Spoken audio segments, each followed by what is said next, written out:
ప్రభునందు ప్రియమైన వాళ్ళారా, ఈరోజు పునరుత్థాన దినము మార్చి నెల 17వ తారీఖు 2024 సంవత్సరము ఆదివారం ఉదయకాల సమయంలో ఈ విధంగా కూడుకుని దేవుడిని ఆరాధించడానికి దేవుడిచ్చిన మహాకృపను బట్టి దేవునికి వందనాలు స్తోత్రాలు చెల్లిస్తున్నాం. ప్రార్థన చేసుకుని ఈ యొక్క ఆరాధనను ప్రారంభం చేసుకుందాం. మమ్మల్ని అతిమికులుగా ప్రేమిస్తున్న మా ప్రియ పరలోకపు తండ్రి, నీకు పరిశుద్ధమైన నామానికి వందనాలు స్తోత్రాలు చెల్లిస్తున్నాం నాయన.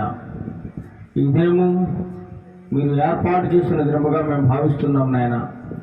ఈ దినమున ప్రపంచమంతా నాయన నిన్ను ఆరాధిస్తూ స్తుతిస్తూ నిన్ను కొనియాడుతూ ఉన్న మహా గొప్ప దినము నాయన.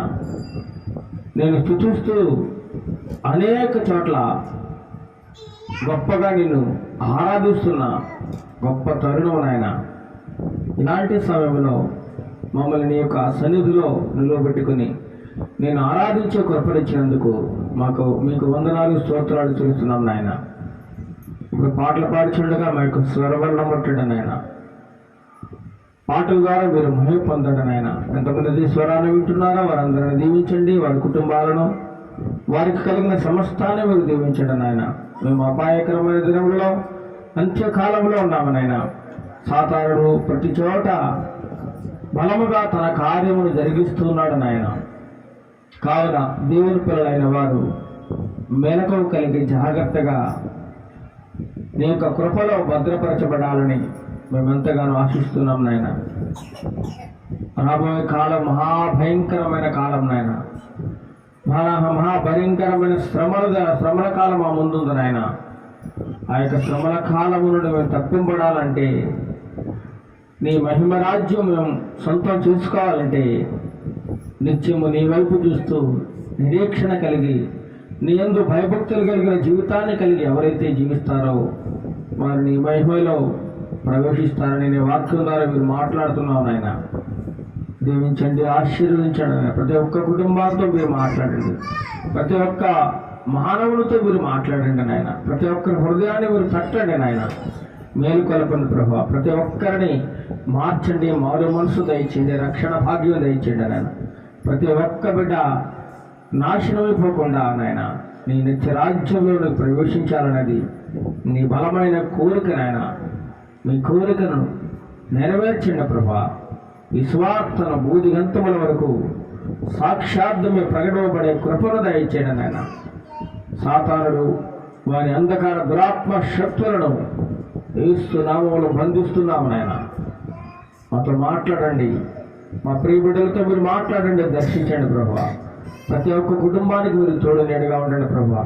ముఖ్యంగా ఇంటర్మీడియట్ పరీక్షలు రాసిన బిడ్డలు తండ్రి ప్రభా, చక్కగా పరీక్షలు రాసి విజయం కోసం ఫలితాల కోసం ఎదురు చూస్తూ ఉండగా మంచి ఉత్తీర్ణతను మంచి ఫలితాలను మీరు దయచేయండి ప్రభా. వారి కష్టానికి తగిన ఫలితాన్ని మీరు దయచేయండి నాయన. రేపటి నుంచి నాయన 10వ తరగతి విద్యార్థులు రాస్తున్న పరీక్షలో మీరు తోడు నీడగా ఉండండి. వారి చేయి పట్టి మీరు వ్రాయించండి నాయన. తెలివిని జ్ఞానమును జ్ఞాపక శక్తిని మీరు దయచేయండి, బలమును శక్తిని దయచేయండి. వారి హృదయంలో ఉన్నటువంటి ఆందోళన మీరు తొలగించండి నాయన. మనశ్శాంతిని, ప్రశాంతమైన మనస్సును వారికి దయచేసి ప్రతి క్వశ్చన్కి ఆన్సర్ చేయడానికి నీ కృపా సహాయం దయచేయండి. ఇంకా ఎంతమంది అయితే బిడ్డలు పోటీ పరీక్షల్లో తండ్రి ప్రభా పాల్గొంటూ సిద్ధపడుతూ ఉన్నారో వారందరినీ కూడా మీరు దీవించండి నాయన. ఆశగల ప్రాణాన్ని మీరు తృప్తిపరిచే దేవుడు కాబట్టి మా ప్రియ బిడ్డల ఆశలను మీరు నెరవేర్చండి, కోరికలను మీరు నెరవేర్చండి నాయన.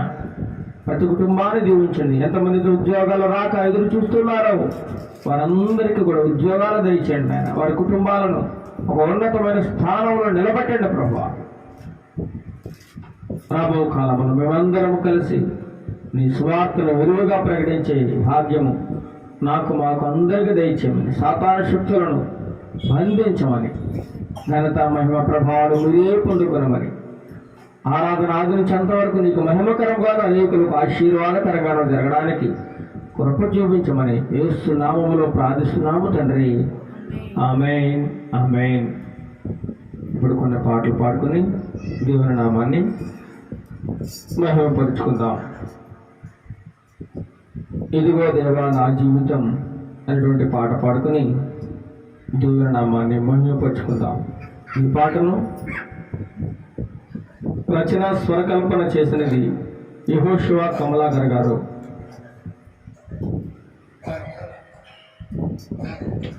ఇదిగో దేవా నా జీవితం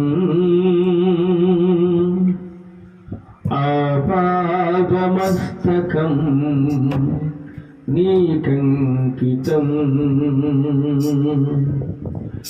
ఇదిగో దేవా నా జీవితం ఆపాదమస్తకం నీకంకితం.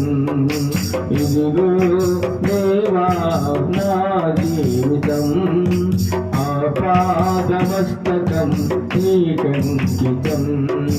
శరణం నీ చరణం, శరణం నీ శరణం, శరణం నీ శరణం, శరణం నీ శరణం.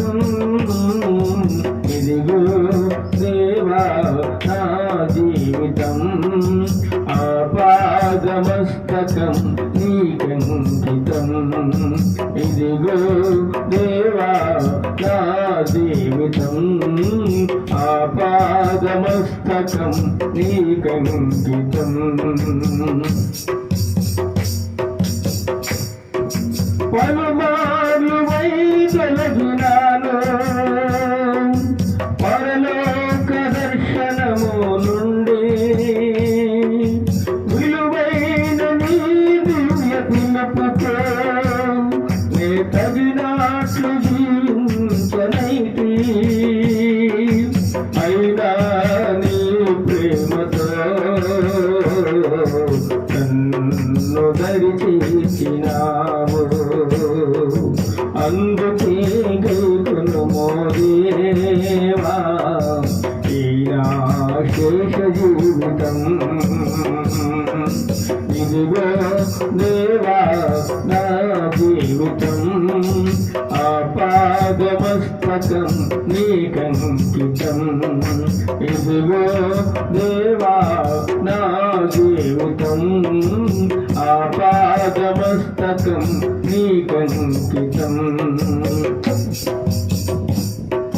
నీ పాదముల చెంత చేరి నీ చిత్తంబునే నెరుగ నేర్పు, నీ హృదయ భారంబును సగి ప్రార్థించి పని చేయనిమ్ము. ఆగిపోక సాగిపోవు ప్రియసుతునిగా పని చేయనిమ్ము. ప్రతి చోట నీ సాక్షిగా ప్రభువా నన్నుండనిమ్ము.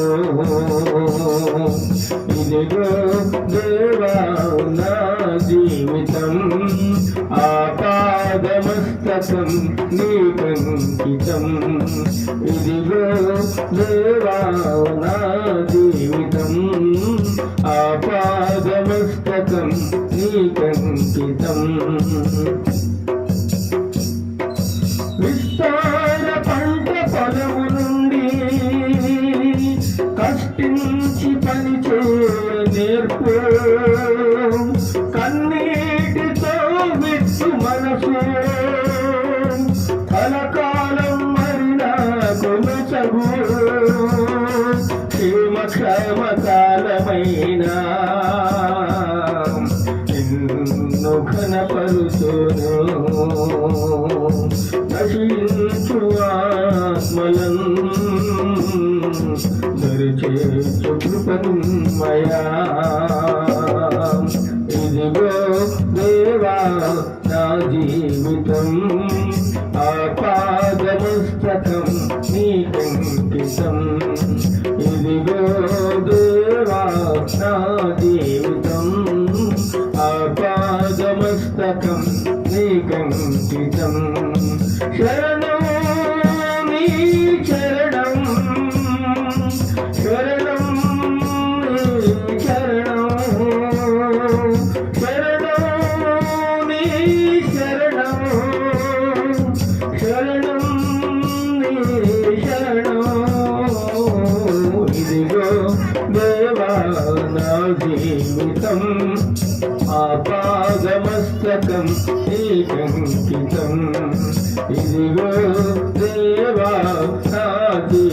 శాశ్వతం ఆపాదమస్తకం నీకంకితం. హల్లెలూయా హల్లెలూయా. ఫేస్బుక్, యూట్యూబ్ ఏదైనా కానీ నీ ఆత్మకు మెలుగై వాడుకోమని. వాట్సాప్ మెసేజెస్ ఏదైనా కానీ దేవుని మహిమకై వాడుకోమని. నీ చెవిలో అది చెప్పనా రిమైండర్లా గుర్తు చేయనా.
నా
దేవా నీకేమి చెల్లింతును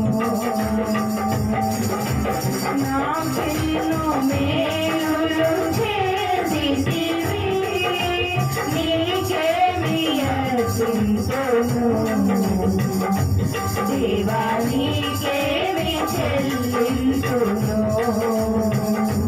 హల్లెలూయా యేసునాథా కృతజ్ఞత స్తుతులు నీకే హల్లెలూయా యేసునాథా కృతజ్ఞత స్తుతులు నీకే హల్లెలూయా. ఇంతవరకు మనం చక్కని పాటలు పాడుకుని దేవుని నామాన్ని మనం ఎంతగానో మహిమపరిచున్నాము. ఇప్పుడు ఒక కీర్తన భాగం చదువుకుందాం. దైవజనుడైనటువంటి మోషే గారు వ్రాసిన 90వ కీర్తన భాగము 1 నుండి 17 చరణములు మధ్యలో ప్రవళిక వచ్చి చదివి వినిపిస్తారు. 90వ కీర్తన చదువుకుందాం. ప్రభువా, తరతరముల నుండి మాకు నివాస స్థలము నీవే. పర్వతములు పుట్టక మునుపు, భూమిని లోకమును నీవు పుట్టింపక మునుపు, యుగ యుగములము నీవే దేవుడవు. నీవు మనుష్యులను మంటికి మార్చుచున్నావు. నరులారా, తిరిగి రండని నీవు సెలవిచ్చుచున్నావు. నీ దృష్టికి 1000 సంవత్సరములు గతించిన నిన్నటి వలెనున్నవి, రాత్రి అందలి యొక్క జాము వలెనున్నవి. వరద చేతనైనట్టు నీవు వారిని పారగొట్టి వేయగా వారు నిద్రింతురు. పొద్దున వారు పచ్చగడ్డి వలె చిగురింతురు. పొద్దున అది మొలిచి చిగురించును, సాయంకాలమున అది కోయబడి వాడబారును. నీ కోపము వలన మేము క్షీణించుచున్నాము, నీ ఉగ్రతను బట్టి దిగులు పడుచున్నాము. మా దోషములను నీవు నీ ఎదుట నుంచుకొని ఉన్నావు. నీ ముఖ కాంతిలో మా రహస్య పాపములు కనబడుచున్నవి. నీ ఉగ్రతను భరించుచునే మా దినములన్నీ గడిపితిమి. నిట్టూర్పులు విడిచినట్టు మా జీవిత కాలము జరుపుకొందుము. మా ఆయుష్కాలము 70 సంవత్సరములు, అధిక బలమున్న ఎడల 80 సంవత్సరములు. అయినను వాటి వైభవము ఆయాసమే, దుఃఖమే. అది త్వరగా గతించును, మేము ఎగిరిపోవుదుము. నీ ఆగ్రహ బలము ఎంతో ఎవరికి తెలియను. నీకు చెందవలసిన భయము కొలది పుట్టు నీ క్రోధము ఎంతో ఎవరికి తెలియను. మాకు జ్ఞాన హృదయము కలుగునట్లుగా చేయుము. మా దినములు లెక్కించుటకు మాకు నేర్పుము. యెహోవా, తిరుగుము, ఎంతవరకు తిరగకయుందువు. నీ సేవకులను చూచి సంతాపపడుము. ఉదయమున నీ కృపతో మమ్మల్ని తృప్తిపరచుము. అప్పుడు మేము మా దినములన్నీ ఉత్సహించి సంతోషించదము. నీవు మమ్మును శ్రమపరిచిన దినముల కొలది మేము కీడనుభవించిన ఏండ్ల కొలది మమ్మును సంతోషపరచుము. నీ సేవకులకు నీ కార్యము కనుపరుచుము. వారి కుమారులకు నీ ప్రభావము చూపింపుము. మా దేవుడైన యెహోవా ప్రసన్నత మా మీద నుండునుగాక. మా చేతి పనిని మాకు స్థిరపరచుము. మా చేతి పనిని స్థిరపరచుము. దేవుడు తన పరిశుద్ధ వాక్యము దీవించునుగాక. ఆమేన్. చదవబడిన బిడ్డను దేవుడు బహుగా దీవించి ఆశీర్వదించునుగాక. ఇప్పుడు ప్రార్థన చేసుకుని మనం వాక్యమును ధ్యానం చేసుకుందాం.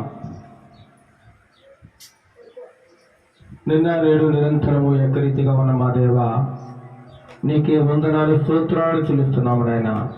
ఇంతవరకు ఆరాధనలో భాగముగా నిన్ను స్తుతించున్నాము. నిన్ను ఎంతగానో పాటలు పాడుచు సంతోషముగా, ఆనందముగా నిన్నెంతగానో కీర్తించున్నాము నాయన. మా స్తుతుల మీద మీరు ఆశీనులై ఉన్నారని మేము నమ్ముచున్నాం ప్రభువా. ఇప్పుడు కొద్ది నిమిషములు నీ వాక్యమును ధ్యానిస్తుండగా వినగల చెవులను, గ్రహించగలిగే మనస్సులను మాకు అందరికి దయచేయమని, ఘనత మహిమ ప్రభావాలు మీరే పొందుకునమని నజరేయుడైన యేసుక్రీస్తు నామమున అడిగి వేడుకొనుచున్నాము తండ్రి. ఆమేన్, ఆమేన్. ప్రభువునందు ప్రియమైన వాళ్ళారా, ఇప్పుడు కొద్ది నిమిషములు వాక్యమును ధ్యానం చేసుకుందాం. ఈరోజు వాక్య ధ్యానాంశం ఏమనగా నకిలీ క్రైస్తవులు. చెప్పండి, నకిలీ క్రైస్తవులు. ఇందులో మనము నకిలీ అనేటువంటి మాట చూస్తూ ఉన్నాము. అదేవిధంగా క్రైస్తవులు అనే మాట కూడా మనం చూస్తూ ఉన్నాం.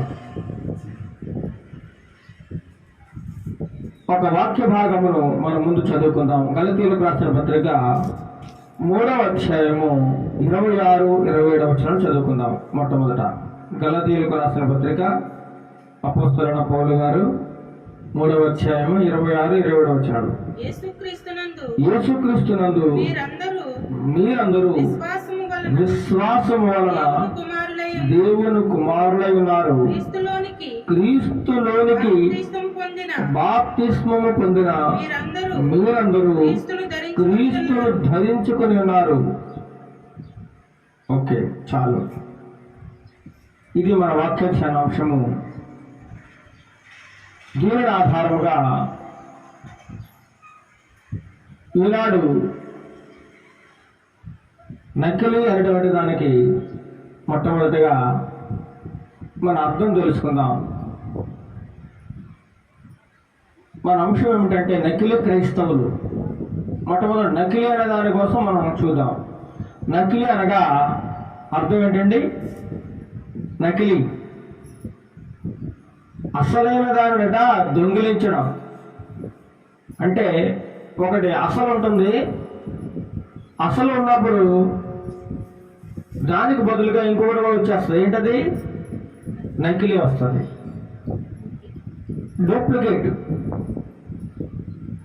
అసలైన దానిని దొంగిలించడం లేదా నాశనం చేయడం. నకిలీ అంటే నిజమైన దానికంటే సమానమైనది లేదా ఎక్కువ విలువైనది అని నమ్మించేదిగా ఉంటుందట. నమ్మించేదిగా ఉంటుంది. సేమ్ రెండు ఒకేలా చూడడానికి కనపడతా ఉంటాయి. సమానమైన లేదా ఎక్కువ విలువైనది అని నమ్మించేదిగా కనబడుతూ ఉంటుంది మన కంటికి. అనగా నమ్మించేలాగా మోసం చేయడం నకిలీ అనగా.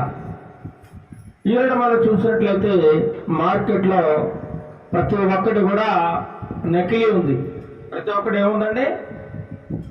ఒరిజినల్ ఎలా ఉందో నకిలీ కూడా మార్కెట్లో ఉంది. ఏదైనా ఒక వస్తువు, బ్రాండెడ్ వస్తువు మార్కెట్లోకి వచ్చిందంటే వెంటనే ఆ వస్తువు కాపీ చేసి అది ఏ విధంగా అయితే ఉందో అదే వస్తువు లెక్క మళ్ళీ ఇంకోటి నకిలీ తయారు చేయబడతా ఉంది. ఒరిజినల్ లాగే కనబడుతుంది, కానీ లోపల ఏముంటుందండి? నకిలీ. అసలైనది కాదది. మనం చూడగానే నమ్మేలాగా ఉంటుందట. మార్కెట్లో చాలా వస్తువులు మనం ఇలా చూడగానే మంచిదేమో అసలేమో అన్నట్టుగా మనని నమ్మకం కలిగించేవిగా ఉండి మనం మోసపోవడానికి ఎక్కువ అవకాశం ఉందన్నమాట. నకిలీ వస్తువులు చాలా ఎక్కువైపోయాయి. నకిలీ వస్తువులు అసలు వస్తువుతో పోల్చుకుంటే నకిలీ వస్తువు కూడా సేమ్ ఒకేలా కనబడతా ఉంది, కానీ లోపల అసలు పదార్థం ఉండదండి. అదే పొలుగుతో నకిలీ పదార్థం కల్మషమైనది, పనికిరానిది లోపల పెట్టేసి పైన కవర్ వేసేసి మనకి ఏం చేస్తాడు? అమ్మేస్తాడు అనమాట. చాలా మోసపూరితమైనది, పనికిరానిది, హానికరమైనది ఆ యొక్క ప్రొడక్ట్లో ఉంటా ఉంది. అసలుకు బదులుగా నకిలీ వచ్చేస్తుంది. ప్రతి దాంట్లో కూడా, బట్టల్లో కూడా డూప్లికేట్ వచ్చేసాయి. తినే తిండిలో, త్రాగే నీరు, ఏమంటే పాలు, ప్రతి ఒక్కటి కూడా కల్తీ అయిపోయింది. కల్తీ. నకిలీ అనేది ప్రతి చోట కూడా రాజ్యమేళతా ఉన్న రోజులు ఇవి. ఈ సమాజంలో కూడా నకిలీకి ఎక్కువ విలువ చూపిస్తూ ఉన్నారు. ఒరిజినల్ అవసరం లేదు, నకిలీ కావాలి, డూప్లికేట్. ఎందుకంటే తక్కువ రేటుకు వస్తుంది, తక్కువలో దొరుకుతుంది కాబట్టి. ఆరోగ్యం ఏమైపోయినా పర్లేదు, ఆసుపత్రి పాలేకపోయినా పర్లేదు అని చెప్పేసి ఏం చేస్తారంటే తక్కువకు వస్తుందని చెప్పి నకిలీ వస్తువులు కొంటా ఉంటారు, డూప్లికేట్ వస్తువులు కొంటా ఉంటారు, మోసపోతూ ఉంటారు అన్నమాట. తినే వస్తువులు, త్రాగే పదార్థాలు, ఏమండి మనం వాడుకునే నూనె కల్తీ, కూరగాయలు, నిత్యావసర వస్తువులు, ప్రతి ఒక్కటి కూడా దేన్ని విడిచిపెట్టకుండా ప్రతి ఒక్కటి కూడా కల్తీ చేస్తూ ఉన్నారు. కల్తీ, నకిలీ అయిపోతుంది. నకిలీ అసలు ఉన్నది అంటే దాని పక్కన ఏముంటుంది, కల్తీ కూడా ఉంటుంది, నకిలీ కూడా ఉంటుంది అన్నమాట. ఇంట్లో వస్తువులు చాలా మనం చూసినట్లయితే మనం మార్కెట్ వెళ్ళి కొనేటప్పుడు అసలేదో నకిలీదో కూడా కనిపెట్టలేము. అంతగా ఒక్కొక్కసారి మోసపోతూ ఉంటాం అన్నమాట. సేమ్ ఒరిజినల్ బ్రాండ్ లా కనబడుతుంది, ఒరిజినల్ స్టిక్కర్ వేసేస్తాడు, లోపలంతా కల్తీ. ఇంట్లో వస్తువులు అయితే కానీ, ఫర్నిచర్ కానీ, మొబైల్ ఫోన్లు కానీ, ఏమండి ఇలా ఏది చూసినా కల్తీ, నకిలీది అనమాట. నకిలీ రాజ్యం వెళ్తా ఉంది, నకిలీ మన మధ్య నడుస్తూ ఉంది. మన ఉదయం లేచిన దగ్గర నుంచి నిద్రపోయేంత వరకు కూడా ఎన్నో మన జీవితంలో నకిలీల మధ్య మనం జీవిస్తూ ఉన్నాం. అదే బ్రాండ్, అదే లోగోతో మార్కెట్లో నకిలీ రాజ్యం వెళ్తా ఉందండి. మనుషులు కూడా అదే కావాలి, నకిలీ కావాలి, కల్తీ కావాలి. అసలు అవసరం లేదు, సత్యం అవసరం లేదు, యథార్థం అవసరం లేదు. నకిలీకి అలవాటు పడిపోయారు మనుషులు. అందుచేతనే ప్రతి చోట నకిలీమయం అయిపోయిందట. మనం ఒరిజినల్ నోట్లు చూసాం, 500, 1000, 2000 నోట్లు కూడా కొత్తలో వచ్చినప్పుడు వెంటనే అదే నోట్లతో కల్తీ నోట్లు కూడా తయారైపోయాయి. నకిలీ నోట్లు కూడా మార్కెట్లోకి వస్తాయి. అత్యధిక శాతం దోషం నకిలీతో ప్రభావితమైపోతా ఉంది. అసలును పోలి ఉండేలాగున ప్రతి ఒక్కరు నకిలీ చేయబడతా ఉంది. అలాగే ఈ యొక్క వస్తువుల్లోనూ పదార్థాల్లోనే కాకుండా మనుషుల్లో కూడా కల్తీ పెరిగిపోయిందండి. మనుషుల్లో కూడా కల్తీ పెరిగిపోయింది. కల్తీ మనుషులు ఉన్నారు, నకిలీ మనుషులు కూడా ఉన్నారు. ఎక్కడున్నారు? మన మధ్య ఉన్నారు, మనతోటే ఉంటారు, మనలాగే ఉంటారు, మంచిగా మాట్లాడతారు, చక్కగా నవ్వుతారు, మనవలే యథార్థముగా సత్యం మాట్లాడుతున్నట్టు నటిస్తారు. కానీ పక్కకి వెళ్ళి గోతులు తవ్వుతూ ఉంటారు అన్నమాట. గోతులు తవ్వుతూ ఉంటారు. వారిని కల్తీ మనుషులు లేదా నకిలీ మనుషులు అంటారు. అందుకే వేమన కవి గారు ఒక మాట అన్నాడు. ఎందుకన్నాడు? ఆయన ఊరకనే అన్నాడా? ఒక పద్యంలో అంటాడు. మంచి కవి, ఎన్నో చోట్ల ఆయన పద్యాలు పాఠ్య పుస్తకాల్లో ప్రచురింపబడ్డాయి, ఎంతో మందికి ఆదర్శంగా ఉన్నాయి ఆ పద్యాలు. ఏంటి ఆ పద్యం? ఒకటే మనకందరికీ తెలిసిందే. ఉప్పు కప్పు రంబు ఒక్క పోలిక నుండు చూడ చూడ రుచుల జాడవేరు పురుషులందు పుణ్య పురుషులు వీరయ్య విశ్వదాభిరామ వినురవేమ అన్నాడు. వేమనకు ఎప్పుడో చాలా చక్కగా రాశాడండి ఈ పద్యాన్ని. కానీ ఈ పద్యం యొక్క అర్థాన్ని గ్రహించారు చాలా మంది.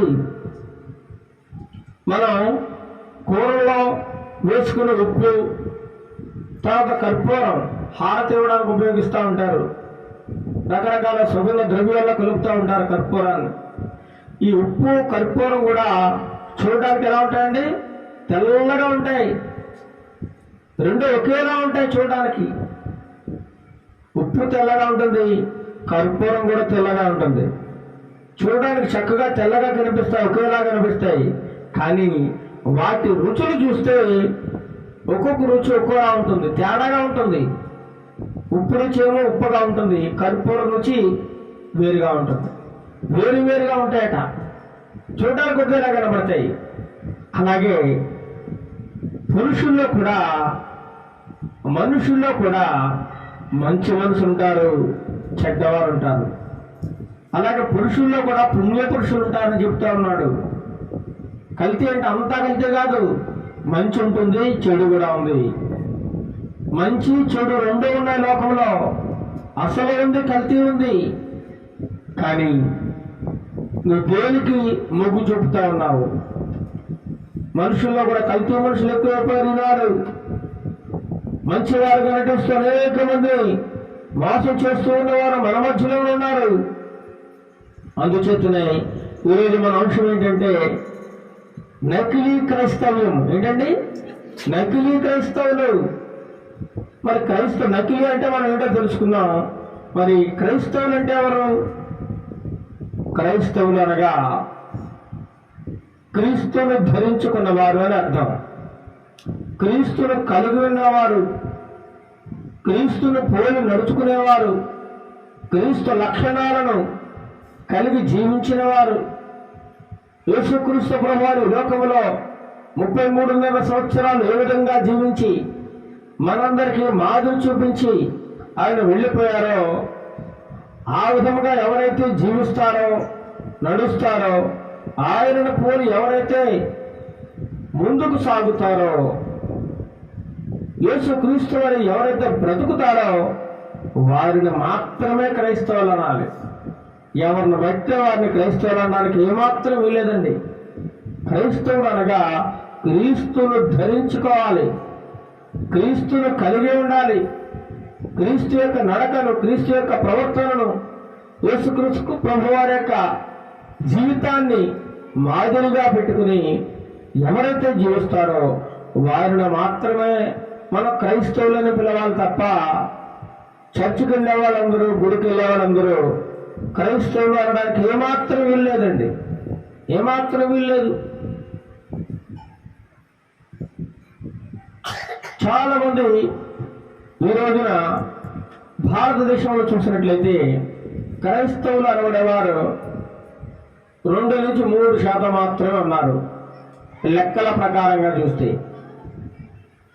చాలా తక్కువ కనబడతా ఉన్నారు.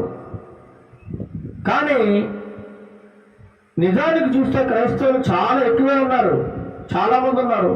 కానీ పైకి మాత్రం వాళ్ళు క్రైస్తవులుగా చెప్పుకోవడానికి అంగీకరించడం లేదండి.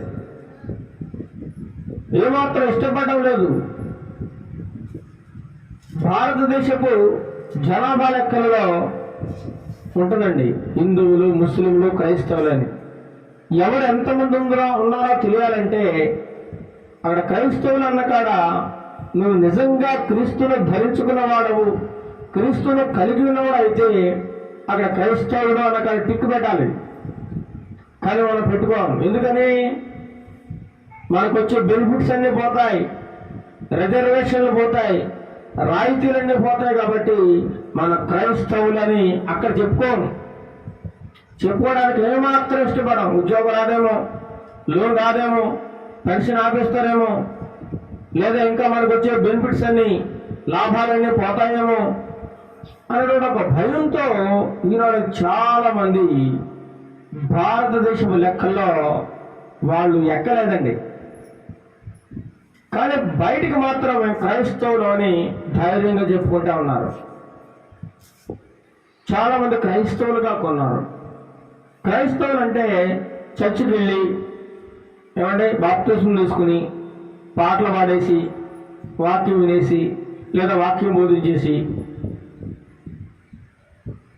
ఆవరంగా జీవిస్తే చాలు మేము క్రైస్తవులమే అనుకోవడానికి ఏమాత్రం వీల్లేదట. ఏమాత్రం వీల్లేదు. క్రైస్తవుడు అంటే దేవుని యొక్క ఆజ్ఞలను, ఆయన యొక్క కట్టడలను తూచా తప్పకుండా పాటించాలి. ప్రతి ఒక్క దాంట్లో కూడా పాటించాలి. చూడండి, ఒక మనిషి ఒక హత్య చేశాడు అనుకోండి, అతను ఏమంటాం? హంతకుడు అంటాం, దొంగ అంటాం, దుర్మార్గుడు అంటాం. అలా అతను ఎన్ని తప్పులు చేసినా దుర్మార్గుడని అంటాం. కానీ క్రైస్తవ్యానికి వచ్చేసరికి క్రైస్తవ్యంలో ఉన్నటువంటి యేసుక్రీస్తు ప్రభువారు ఇచ్చినటువంటి ఆజ్ఞలన్నిటినీ పాటించకుండా ఏ ఒక్క ఆజ్ఞను మీరినా సరే వాడు క్రైస్తవుడు కాదు. ఒక్క ఆజ్ఞలో తప్పిపోయినా సరే క్రైస్తవుడు కాదంటున్నాడు. నా బిడ్డ కాదని దేవుని వాక్యమే సెలవిస్తూ ఉంది. ఏమండి, క్రైస్తవుడు అంటే క్రీస్తును కలిగి ఉండాలి, క్రీస్తును ధరించుకోవాలి. అంతే తప్ప పేరుకి మనం క్రైస్తవుడుగా ఉండకూడదు. క్రైస్తవుడు అంటే జీవించి చూపించాలట, ఆచరించాలి. యేసుప్రభు వారు ఎలా జీవించారో దేవుని యొక్క గ్రంథము ఏ విధంగా సెలవిస్తుందో నడవమని ఆ విధంగా మనం ప్రవర్తించాలన్నమాట. ఈనాడు మాయ బాధలు ఎక్కువైపోయి, దొంగ బాధలు, అబద్ధపు బాధలు లోకములు ఎక్కువైపోయి, ఇప్పుడు కాదండి, యేసుక్రీస్తు ప్రభు వారు ఉన్నప్పటి నుంచే ఉన్నాయి ఇవన్నీ కూడా. నకిలీ క్రైస్తవులు అప్పుడు కూడా ఉన్నారు. అప్పట్లో కూడా ప్రవక్తలు ఉన్నారు, దొంగ ప్రవక్తలు ఉన్నారు, అపోస్తలులు ఉన్నారు, దొంగ అపోస్తలులు కూడా ఉన్నారు, బోధకులు ఉన్నారు, దొంగ బోధకులు ఉన్నారు, క్రైస్తవులు ఉన్నారు, కల్తీ క్రైస్తవులు కూడా ఉన్నారట. అప్పుడే ఉన్నారు, ఇప్పుడు ఇంకా పెరిగిపోయారు. ఈనాడు క్రైస్తవులు, నకిలీ క్రైస్తవులు ఎక్కువైపోయారట. క్రీస్తును ధరించుకుని జీవించేవారు ఏమాత్రం ఎక్కడా కనిపించడం లేదు. నటనా జీవితం నటిస్తూ ఉన్నారు. భక్తి గలవారుగా, భక్తి పరులుగా నటిస్తూ కాలం గడుపుతూ మేము క్రైస్తవులమని చెప్పుకుంటా ఉన్నారు. తెల్లని వస్త్రాలు ధరించుకున్నంత మాత్రాన వారందరూ పరిశుద్ధులు అనడానికి ఏమాత్రం లేదు. ఈనాడు సేవకులు కూడా నకిలీ సేవకులు ఎక్కువైపోయారు. అపోస్తలుల బోధ అనేది వారిలో ఉండదు. ఏమాత్రం ఆజ్ఞలు పాటించరు. బోధించడం వరకే బోధిస్తారు తప్ప ఏమాత్రం పాటించరు. వీరినే దైవ గ్రంథం చెబుతుంది నకిలీ బోధకులు. నిన్నగాక మొన్న ఒక వీడియో చూశారని, వీడియో ఆన్లైన్లో చక్కర్లు కొడతా ఉంది. ఎంత విచారకరం అంటే, ఒక దైవ సేవకుడు గొప్ప సంఘంలో బోధకుడు, దగ్గరగా చాలా మంది సంఘ విశ్వాసులు కలిగిన దైవ సేవకుడు మాట్లాడుతున్నాడు. అది అన్ని చోట్ల వీడియో వైరల్ అయిపోయింది. ఏమిటనగా ఆయన ప్రసంగంలో బోధిస్తూ ఉన్నాడు. ఓ సంఘ విశ్వాసులారా, మీకు ఒక కవర్ ఇస్తున్నాం. కవరు ఆ కవర్లో 5,000 రూపాయలు పెట్టండి. ఎంతట? 5,000 రూపాయలు పెట్టండి. 5,000 రూపాయలు పెట్టి మీకు ఏదైతే ప్రార్థన అవసరం ఉందో ప్రార్థన అవసరత కూడా రాయండి. మేము ప్రార్థన చేస్తాం. 5,000 మాత్రం ఖచ్చితంగా ఇవ్వాలి. అప్పుడే దేవుడు మీకు స్వస్థత కలిగిస్తాడు. అప్పుడు మీకోసం ప్రార్థన చేస్తామని ఇలాంటి డబ్బు సంపాదించుకోవడానికి కొంతమంది బోధకులు బయలుదేరిపోయారండి.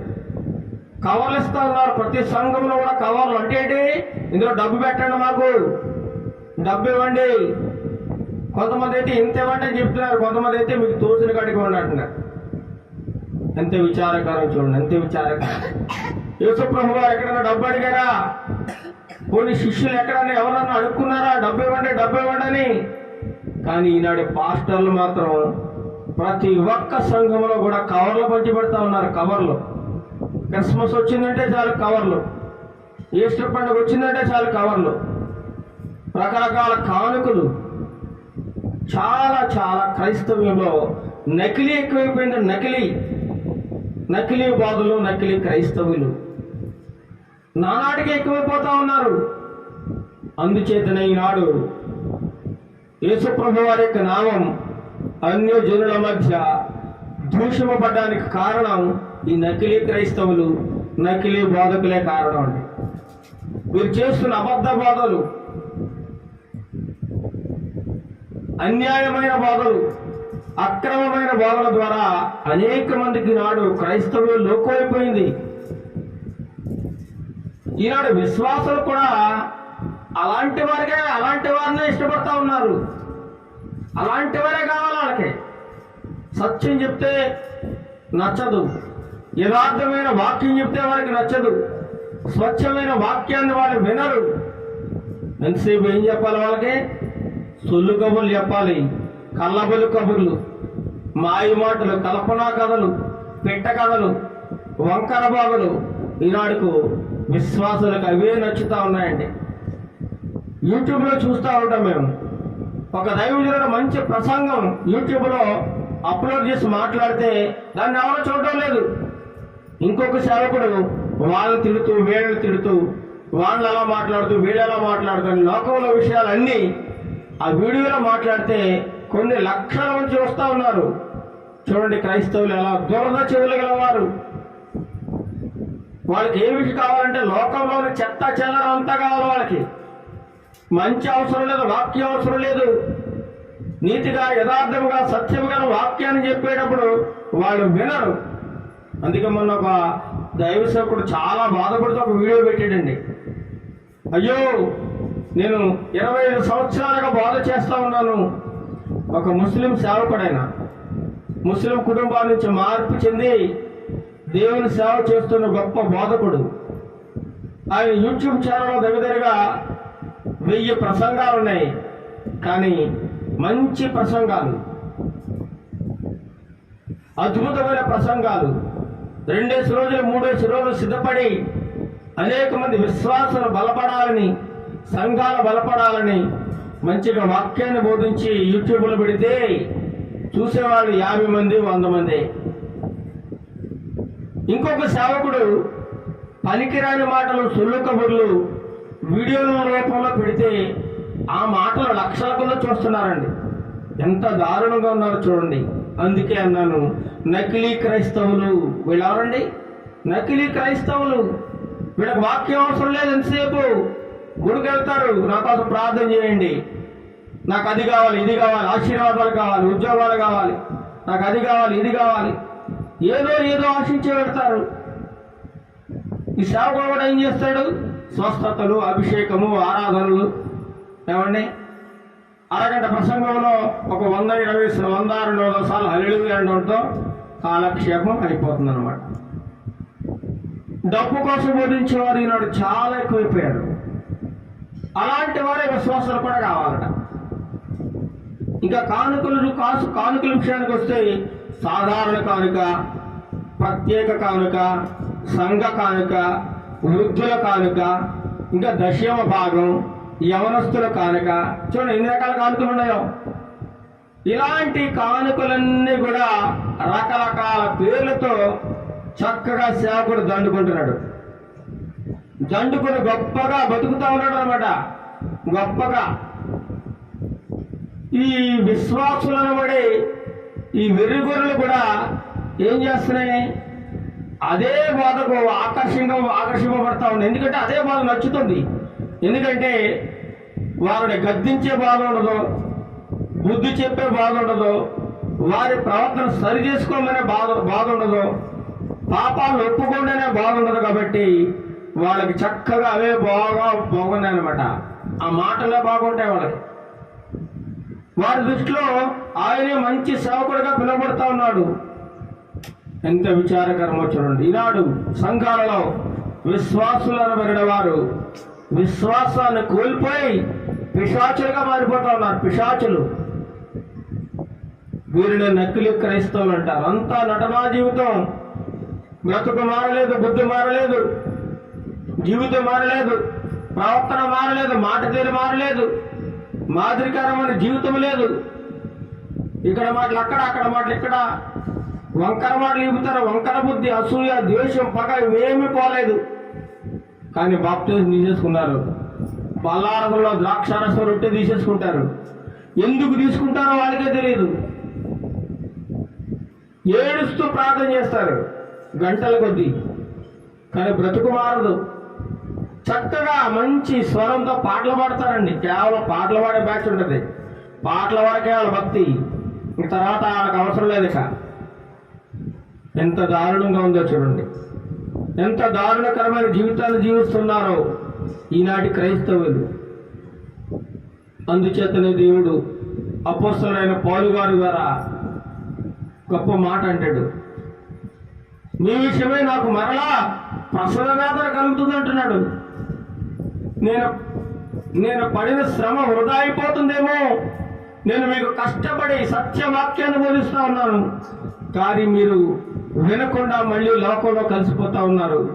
అందుచేత మీ విషయమే నాకు మరలా ప్రసవ వేదన కలుగుతుందని ఎంతో బాధపడుతూ మాట్లాడుతున్నాడు పౌలు గారు.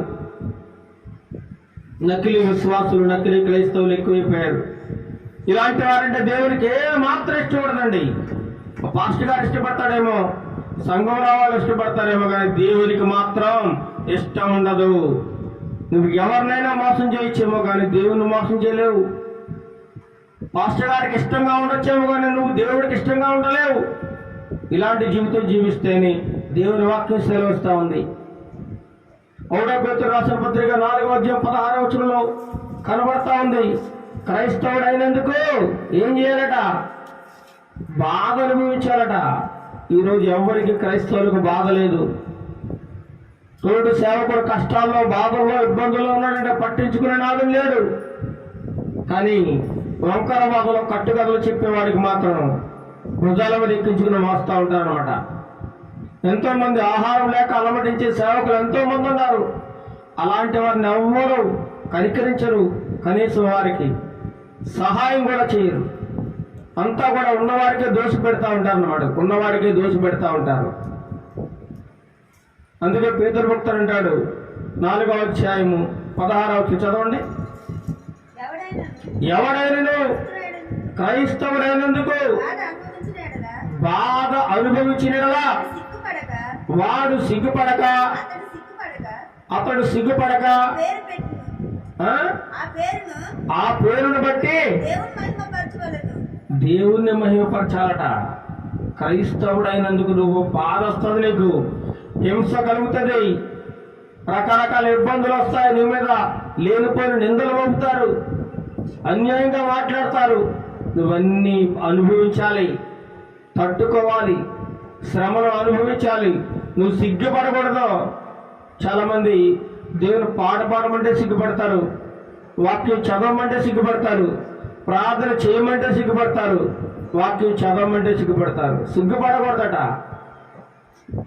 ఇదేమన్నా కట్టుకథలా లేకపోతే పనికిరైన పుస్తకం చెప్పండి. బైబిల్ అంటే యథార్థమైనది, సత్యమైనది పరిశుద్ధ గ్రంథము.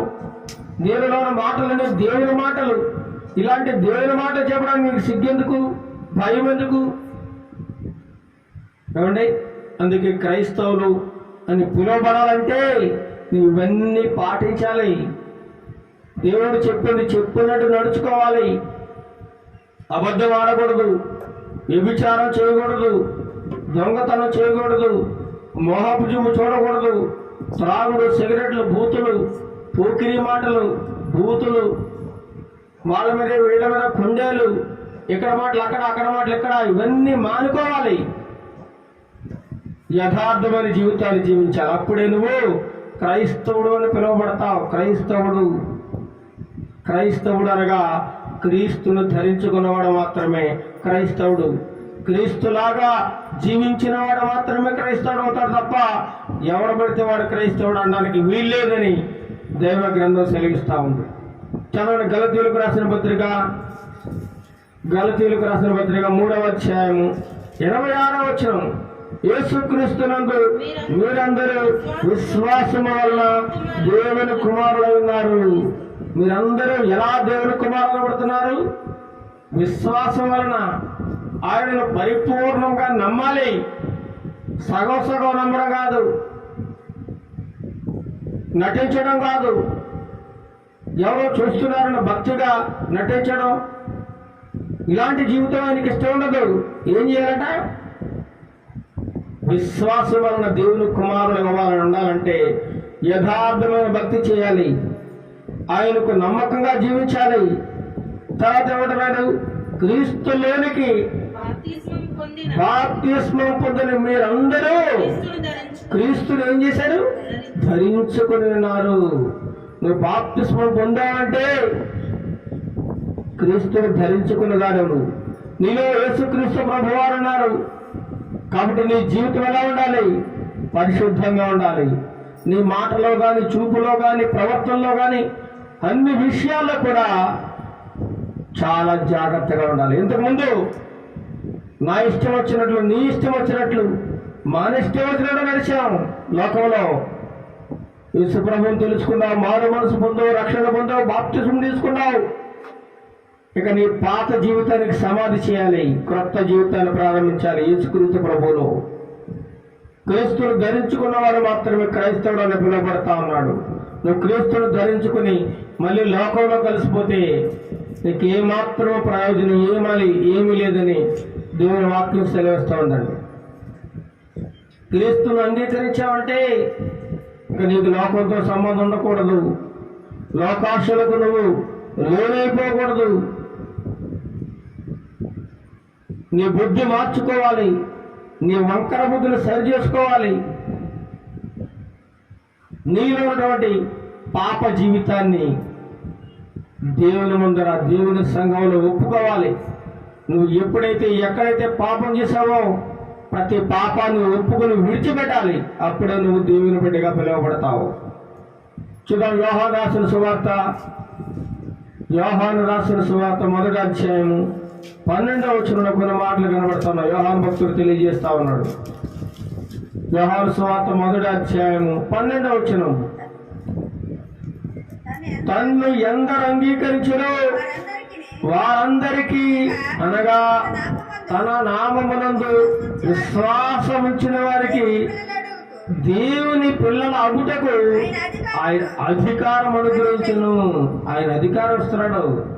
నువ్వు దేవుని కుమారుడు, దేవుని పిల్లవు అవడానికి ఒక అధికారం నీకు దేవుడు ఇస్తున్నాడు. ఎప్పుడు?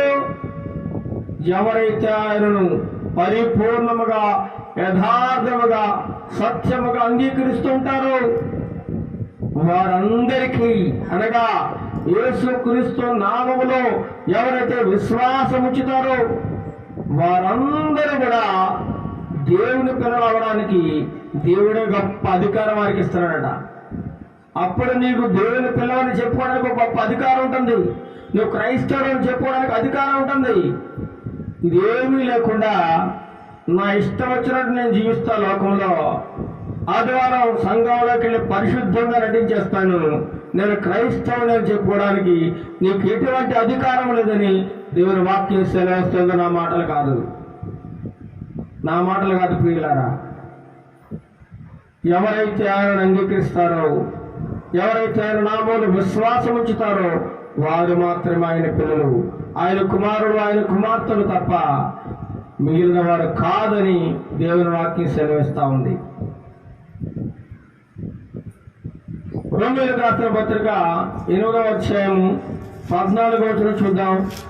రోమీయులకు రాసిన పత్రిక 8వ అధ్యాయము 14వ వచనం. దేవుని ఆత్మ చేత ఎందరూ నడిపింపబడుదురో వారందరూ దేవుని కుమారులందరూ.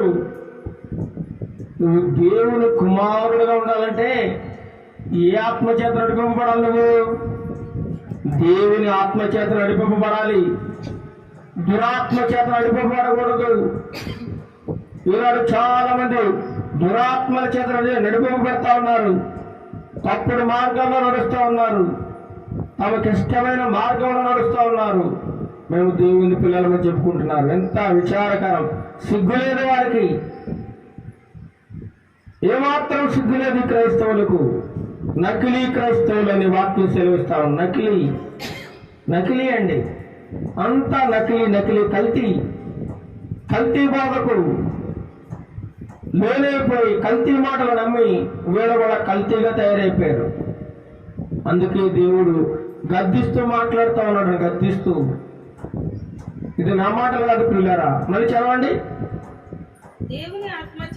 దేవుని ఆత్మ చేత ఎందరూ నడిపింపబడుదురో వారందరూ దేవుని కుమారులందరూ.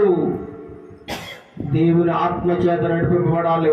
క్రైస్తవుడు అంటే క్రీస్తును ధరించుకున్నవాడు.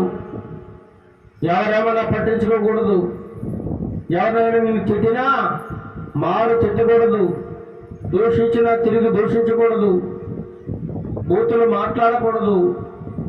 దేవుని గ్రంథంలో దేవుడు ఏ విధంగా జీవించమని రాసి పెట్టాడో అదే విధంగా జీవించినప్పుడే నువ్వు నిజమైన క్రైస్తవుడు అవుతావు.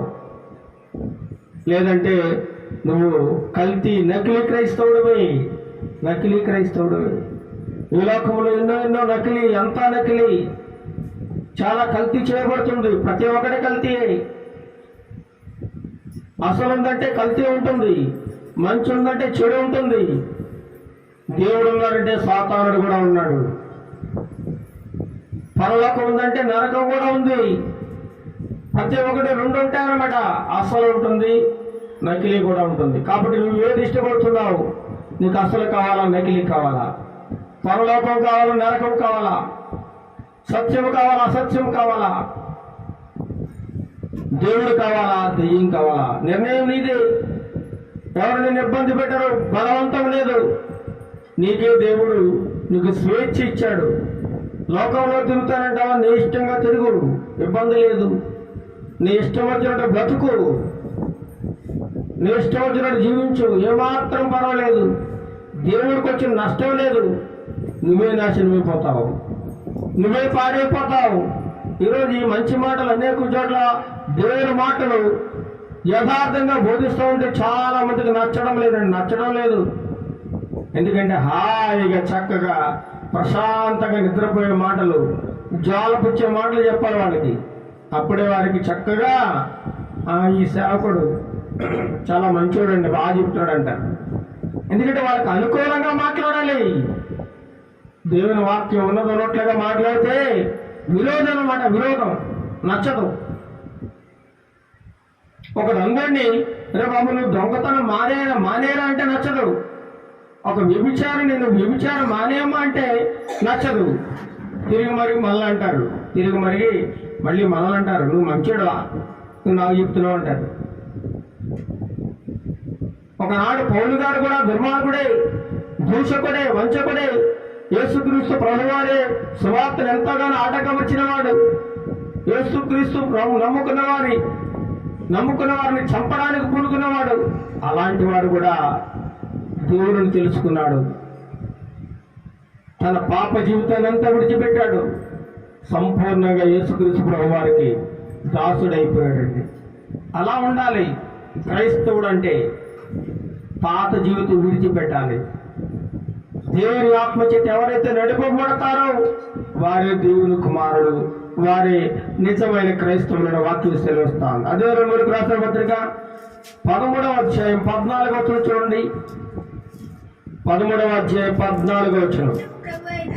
మెట్టుకు ప్రభువైన యేసుక్రీస్తును ధరించుకున్న వారై శరీరేచ్ఛలను నెరవేర్చుకున్నటకు శరీరము విషయమై ఆలోచన చేసుకొనకుడి. మెట్టుకు ప్రభువైన యేసుక్రీస్తును ధరించుకున్న వారుగా ఉన్నారు. మీరు ఎవరు ధరించుకున్నారో? క్రైస్తవులు అంటే ఎవరు? యేసుక్రీస్తును కలిగి ఉన్నవారు, యేసుక్రీస్తును ధరించుకున్నవారు. యేసుక్రీస్తును ధరించుకున్న తర్వాత మరి ఈ శరీర సంబంధమైన కోరికలను నెరవేర్చుకోవడానికి మళ్ళీ నువ్వు లోకంలోకి వెళ్ళకూడదు. అలాంటి ఆశలే నీలోకి రాకూడదు, అలాంటి కోరికలే, అలాంటి తలంపులు నీలోకి రాకూడదు అంటున్నాడు. యేసుక్రీస్తు ప్రభువును నమ్ముకున్న తర్వాత ఈ లోకంతో నీకు పనేంటి? ఈ రాజకీయాలతో నీకు పనేంటి? దుర్మార్గులతో నీకు సాంగత్యం ఏంటి? వ్యభిచారులతో నీకు సాంగత్యం ఏంటి? దొంగలతో సాంగత్యం ఏంటి అంటున్నాడు దేవుడు. ఒకసారి ఇవన్నీ అనుభవించిన తర్వాతే కదా ఇందులోకి వచ్చావు. అవన్నీ మానుకున్నావు కదా, మళ్ళీ ఎందుకు అందులోకి వెళ్తున్నావు అంటున్నాడు. యేసుక్రీస్తును ధరించుకున్న తర్వాత శరీర ఆశలను, శరీర కోరికలను నెరవేర్చుకోవడానికి మీరు శరీర సంబంధమైన ఆలోచనలు చేయకూడదని దేవుని వాక్యం సెలవిస్తా ఉంది. నిజమైన క్రైస్తవులు శరీర సంబంధమైన ఆశల కోసం, శరీర సంబంధమైన ఈ లోకం కోసం ఏమాత్రం ఆలోచించరు. కేవలం వారు ఆలోచించేదంతా పరలోక రాజ్యం గురించి, ఆ నిత్య రాజ్యం గురించి. ఆ నిత్య రాజ్యం పొందుకోవాలని ఎంతగానో ఈ లోకంలో నమ్మకంగా జీవించేవారు చాలా మంది ఉన్నారు. ఈనాడు వాక్యం చెబుతుంటే చాలా మందికి హేళనగా ఉంది, వెటకారంగా ఉందండి. వెటకారం, అవహేళన. కానీ ఇలాంటి మాటలు నీకు ఎక్కడన్నా దొరుకుతున్నాయా? ఎవరైనా చెప్పగలుగుతున్నారో ఒకసారి ఆలోచించుకోండి. ఒకనొక దినమున చూడండి, అపోస్తల కార్యములు ఎంతమంది రక్షింపబడ్డారో వాక్యం చెబితే ఒకసారి అక్కడ రాయబడి ఉంది. అపోస్తల కార్యములు ఒక్క రోజులోనే వాక్యం చెబితే ఎంతమంది మార్పు చెందారు అనేది అక్కడ రాయబడి ఉంది. అపోస్తల కార్యములు 2వ అధ్యాయము 41 చదవండి. కాబట్టి అతని వాక్యము అంగీకరించిన వారు బాప్తిస్మము పొందిరి. ఆ దినమందు ఇంచుమించు 3,000 మంది చేర్చబడిరి. పేతురు గారు వాక్యం చెబితే ఎంతమంది రక్షింపబడారట? 3,000 మంది క్రైస్తవులు అయిపోయారు ఒకే రోజు. ఆ ఒక్క రోజులైన దేవుని వాక్యమని 3,000 మంది రక్షింపబడ్డారు. మరి ఈరోజు దేవుని వాక్యం ఎవరన్నా రక్షింపబడుతున్నారా? వాళ్ళు వెళ్తున్నారు కాబట్టి నేను వెళ్తాను. వాళ్ళు చక్కగా పాటలు పాడుతున్నారు కాబట్టి నేను పాటలు పాడుతున్నాను. వాళ్ళు ప్రార్థన చేస్తారు కాబట్టి నేను చేస్తాను. అంతే పోటీ. వాళ్ళు ఏదో చేస్తున్నట్టు నేను కూడా చేయాలి. చేయకపోతే బాగోదు కదా. ఎవరైనా ఏమన్నా అనుకుంటారేమో అని మొహమాటంతో చర్చకి వెళ్ళేవాళ్ళు చాలా మంది ఉన్నారు. మొహమాటం కానీ కాదు. ఇక్కడ ఏమంటున్నాడు? వాక్యం వినాలంటే నీ హృదయం మార్చుకోవాలి, నీ బుద్ధి మార్చుకోవాలి. లోకానికి వేరుగా నువ్వు జీవించాలి. దేవుని ఆత్మచేత నడిపబడాలి. పెంతుకొస్తున్న పండుగ దినం వచ్చింది. పేతురు గారు వాక్యం బోధిస్తుంటే ఆ రోజు వాక్యాన్ని అందించి ఒకే రోజున 3,000 మంది క్రైస్తవులుగా మారిపోయారు. ఈ లోకంలో అనేక మంది రోజు రోజుకి యేసుక్రీస్తు ప్రభువాన్ని నమ్ముకుంటూనే ఉన్నారు. తమ బ్రతుకులు మార్చుకుంటూనే ఉన్నారు. దొంగలు, హంతకులు, వ్యభిచారులు మారిపోతా ఉన్నారు. నరహంతకులు, హత్యలు చేసిన వారు కూడా మారిపోతా ఉన్నారండి. కోర్టులు చేయలేని పని, పోలీస్ స్టేషన్లు చేయలేని పని దేవుని వాక్యం చేస్తా ఉంది. ఎంతో మందిని మారుస్తుంది వాక్యము. ఎంతో మంది దుర్మార్గమైన మనుషులను మంచివారిగా మార్చేది దేవుని వాక్యం అండి. మంచివారిగా మారుస్తుంది.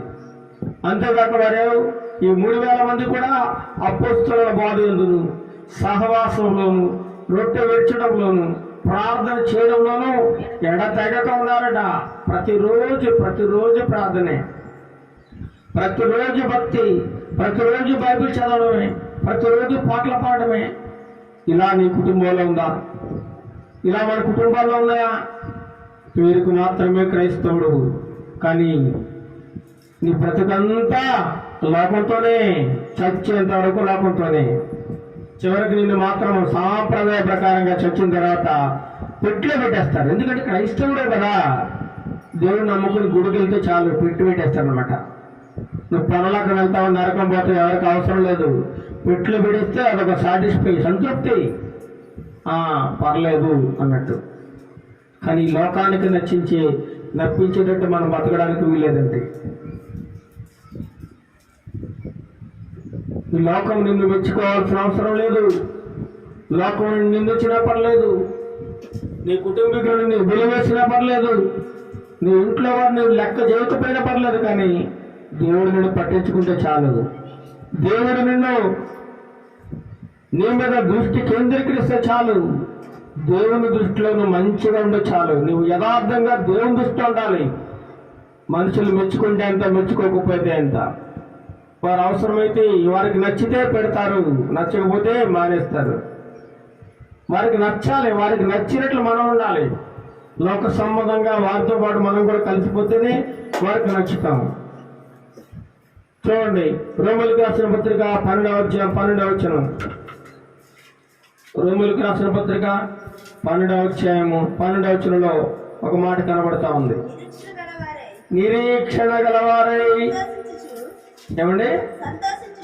నిరీక్షణ గలవారై సంతోషించుచు, శ్రమయందు ఓర్పు గలవారై, ప్రార్థనందు పట్టుదల కలిగి ఉండుడి. ముఖ్యంగా క్రైస్తవులు ఏం చేయాలట? నిరీక్షణ ఉండాలి, నిరీక్షణ కలిగి ఉండాలి. దేనికోసం నిరీక్షణ? యేసు ప్రభువారు మరలా 2వసారి భూమి మీదకి రాబోతా ఉన్నాడు. మనం నిరీక్షణ కలిగి ఆయన కోసం ఎదురు చూడాలి. ఆయన రెండవసారి భూమి మీదకి వచ్చి పరిశుద్ధులందరినీ తనతో పాటు తీసుకుని వెళ్తాడు. ఆ నిత్య రాజ్యంలో మనందరి కోసం అక్కడ స్థలాలు సిద్ధపరిచాడు, ఇల్లు కట్టించాడు దేవుడు. అక్కడ మనం నిత్యము నివాసం చేస్తాం. కాబట్టి మనం ఏం చేయాలట? నిరీక్షణ కలిగి ఉండాలి. ఈ లోకంలో ఇల్లు కోసం నిరీక్షణ కలిగి ఉండడం కాదు, పరలోకంలో నీకంటే ఒక ఇల్లు ఉంది. ఆ ఇంటిని నువ్వు స్వాధీనం చేసుకోవడానికి, ఆ తండ్రి ఇంటిని నువ్వు స్వాధీనం చేసుకోవడానికి నిరీక్షణ కలిగి ఉండాలట. శ్రమల యందు ఎలా ఉండాలి? ఓర్పు గలవారుగా ఉండాలి. శ్రమలు వస్తాయి, ఇబ్బందులు వస్తాయి, ఇరుకులు వస్తాయి. క్రైస్తవులు అనబడిన వారికి భయంకరమైన శ్రమలు రాబోతా ఉన్నాయి. ఆల్రెడీ వచ్చేసాయండి. అనేక చోట్ల క్రైస్తవులు హింసలకు గురవుతా ఉన్నారు. మందిరాలు పాడైపోతా ఉన్నాయి. ఎంతమంది సేవకులను హతమారుస్తూ ఉన్నారు. విశ్వాసులు చెదరగొడతా ఉన్నారు. దేవుని వాక్యాన్ని ప్రకటించకుండా ఎంతోమంది దుష్ట శక్తులు ఆగుతా ఉన్నారు. అలాంటి విషయంలో కూడా శ్రమల యందు ఏం చేయాలి? నువ్వు ఓర్పు కలిగి ఉండాలి, భరించాలి. ఇంకేమంటున్నాడు? ప్రార్థన యందు పట్టుదల కలిగి ఉండాలట. ప్రార్థన, నిత్యము ప్రార్థన. అన్ని విషయాల్లో ప్రార్థన. కష్టం వచ్చినా ప్రార్థన, నష్టం వచ్చినా ప్రార్థన, సుఖం వచ్చినా ప్రార్థన, సంతోషం కలిగిన ప్రార్థన. ఎప్పుడూ ప్రార్థనే. అలాంటి జీవితం కావాలి నీకు, అలాంటి జీవితం కావాలి. ఇంకా చూద్దాం. ఎఫెసీయులకు రాసిన పత్రిక 6వ అధ్యాయం 18వ వచనం చూడండి. ఎఫెసీయులకు రాసిన పత్రిక 6వ అధ్యాయం 18వ వచనంలో కూడా ఒక గొప్ప మాట కనబడతా ఉన్నది. ఆత్మ వలన ప్రతి సమయమునందును ప్రతి విధమైన ప్రార్థనను విజ్ఞాపనను చేయుచు ఆ విషయమై సమస్త పరిశుద్ధుల నిమిత్తమును పూర్ణమైన పట్టుదలతో విజ్ఞాపన చేయొచ్చు. ఎలా ఉండాలి? మెలకువగా ఉండాలట. క్రైస్తవుడు ఎలా ఉండాలి? మెలకువ కలిగి ఉండాలి. నిద్రపోకూడదు. తినేసి తాగేసి నిద్రపోతే దేవుడు వస్తాడు. దేవుడు వచ్చేటప్పుడు నువ్వు విడిచిపెట్టబడతావు, ఇక్కడ ఉండిపోతావు. బుద్ధి లేని కన్యకలు, బుద్ధి గల కన్యకలు మనకు తెలుసు. 5 ఏం చేశారు? ఆ పెండ్లి కుమారుడు కోసం ఎదురు చూస్తూ ఉన్నారు. ఆ పెండ్లి కుమారుడు చేశాడు చక్కగా ఆ యొక్క డ్యూటీలలో ఆ నూనె సిద్ధం చేసుకున్నారు, దీపాలు వెలిగించుకున్నారు. ఆ బుద్ధి లేని కన్యకలు ఏం చేశారు? చక్కగా ఆ యేసుప్రభు దేవుడు పెండ్లి కుమారుడు వస్తాడే, వచ్చిన తర్వాత దీపాల్లో నూనె అప్పుడు తెచ్చుకుందాం, అప్పుడు పోసుకుందాం అనుకున్నారు. పెండ్లి కుమారుడు వచ్చాడు, ఊరంతా తిరిగారు, నూనె దొరకలేదు. చాలా సమయం అయింది. తిరగ ఎక్కడ నూనె దొరికింది. ఇలాగా నూనె పోసుకుని డ్యూటీలు వెలిగించుకుని వెళ్ళారు. ఈ లోపల అక్కడ ఏమైంది? పెళ్లి కుమారుడు యొక్క ద్వారము మూయబడి ఉన్నది. అయ్యా నువ్వు పెళ్లి కోసం వచ్చావు అని చెప్పి తలుపు కొడతా ఉన్నారు. లోపల నుండి స్వరం వినబడుతుంది. ఎవరు మీరు? అయ్యా మేము పలానా ఇవ్వండి, మేము దేవుని భక్తులమండి, పాటలు పాడేవండి, ప్రార్థన చేసేవండి, మేము చాలా గొప్ప ప్రార్థనా పరులవండి, సంఘంలో నమ్మకంగా సేవ చేసేవాడిని, దశమ భాగాలు ఇచ్చేవాడిని, ఎన్నో కానుకలు ఇచ్చేవాడు. అంటే అక్కడ లోపల నుంచి స్వరం పడుతుంది. దేవుడు నువ్వెవడవో నాకు తెలియదు, బయటికి పొండి అంటున్నాడు. చూడండి, అలాంటి పని మనం తెచ్చుకోకూడదు. మెలకువగా ఉండాలి, పూర్ణమైన పట్టుదల కలిగి విజ్ఞాపన చేయాలి. ప్రార్థన యందు కొలస్సీలకు రాసిన పత్రిక 4వ అధ్యాయం 2వ వచనంలో కనబడుతుంది. కొలస్సీలకు రాసిన పత్రిక 4వ అధ్యాయం 2వ వచనంలో కూడా కనబడుతుంది. ప్రార్థన యందు నిలకడగా ఉండి కృతజ్ఞత గలవారే దాని యందు మెలకువగా ఉండి కృతజ్ఞత కలిగి ఉండాలట. దేవుడు చేసిన అనేకమైన అద్భుత కార్యాలు, నీ జీవితంలో దేవుడు చేసిన మేళ్లకు కృతజ్ఞత దేవునికి నువ్వు ఏమిస్తున్నావు? దేవునికి ఇవ్వాల్సింది దేవునికి ఇవ్వాలి. ఆ విషయంలో ఏమాత్రమూ వెనకడుగు వేయకూడదట. కృతజ్ఞత కలిగి ఉండాలి, ప్రార్థనలో నిలకడ కలిగి ఉండాలి. అంతేకాకుండా మెలకువగా ఉండాలి. నిద్రపోవద్దు. ఫుల్గా తినేసి చక్కగా మనం బాగా తిన్నాం అనుకోండి, ఏమొస్తుంది? నిద్ర వస్తుంది. కానీ శారీర సంబంధంగా నిద్రపోయినా పర్లేదు, కానీ ఆత్మ సంబంధమైన నిద్ర కోసం మాట్లాడుతూ ఉన్నాడు. నీ ఆత్మీయ జీవితం నిద్రపోయే స్థితిలో ఉండకూడదు అంటున్నాడు. మెలకువగా ఉండాలి, ప్రార్థనలు నిలకడగా ఉండాలి, కృతజ్ఞత గలవారుగా ఉండాలి. చివరిగా ఒక మాట చూద్దాం. ప్రకటన గ్రంథము 3వ అధ్యాయము 16వ వచనం. ప్రకటన గ్రంథము 3వ అధ్యాయము 16వ వచనం. వెచ్చగానైనను నీవు వెచ్చగానైనను చల్లగానైనను ఉండక నులివెచ్చనగా ఉన్నావు గనుక నేను నిన్ను నా నోట నుండి ఉమ్మివేయ ఉద్దేశించుచున్నాను. బా, ఎంత భయంకరమైన మాట చూడండి. దేవుడు మాట్లాడుతున్నాడు మన గురించి. ఇంకా 15వ వచనం చదవండి. నీ క్రియలను నేను ఎరుగుదును. ఏమంటున్నాడు దేవుడు? నువ్వు చేసే పనులన్నీ నాకు తెలుసు. చీకటిలో నువ్వేం చేసావో, ఏ సందులో నువ్వేం చేసావు, ఏ ఇంట్లో ఏం చేసావు, ఎటువంటి సమయాల్లో నువ్వు ఎక్కడెక్కడ ఏ పాపాలు చేసావో నువ్వు మర్చిపోయి ఉండొచ్చు, కానీ నాకు తెలుసు అంతా అంటున్నాడు దేవుడు. నువ్వు దేవుని కళ్ళకు అప్పలేవు, మనుషుల కళ్ళకు అప్పగలవేమో, నీ భర్త కళ్ళకు అప్పగలవేమో, నీ భార్య కళ్ళకు అప్పగలవేమో, నీ పిల్లల కళ్ళకు అప్పగలవేమో, కానీ నువ్వు ఎన్నటికీ దేవుని కళ్ళకు అప్పలేవు. నువ్వు చేసిన ప్రతి పాపము, ప్రతి పని ఏమంటున్నాడు? నాకు తెలుసు అంటున్నాడు, నేను ఎరుగుదును అంటున్నాడు. చదవండి. నీవు చల్లగానేనను వెచ్చగానేనను లేవు. నీవు చల్లగానేనను వెచ్చగానేనను ఉండినా మేలు. అంటే ఏంటి? చల్లగా వెచ్చగా అంటే ఏంటి? చల్లగా వెచ్చగా అనగా నువ్వు లోకంలో ఉన్నా జీవించు, నీ ఇష్టానుసారంగా బ్రతుకు, ఏం పర్లేదు అంటున్నాడు దేవుడు. ఏం పర్లేదు, నేనెవరో ఇబ్బంది పెట్టరు. నువ్వు లోకంలో కలిసిపోతావా, కలిసిపో. లోక ఆచారాలు చేస్తావా, చేయి. నీ ఇష్టం వచ్చినట్టు బ్రతుకుతావా, బ్రతుకు అంటున్నాడు దేవుడు. లేదా యేసు ప్రభువు నమ్ముకున్నావు, నన్ను నమ్ముకున్నావు కాబట్టి నేను చెప్పినట్లన్నా బ్రతుకు.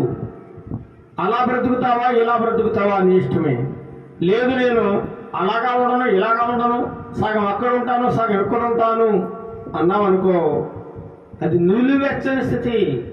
నువ్వు చల్లగానన్నా ఉండు, వెచ్చగానా ఉండు, కానీ నిలువెచ్చని స్థితిలో ఉన్నావు అనుకో, ఏమంటున్నాడు దేవుడు? నా నోట్లోంచి నీ మీద కాండక జుమ్ము చేస్తానంటున్నాడు.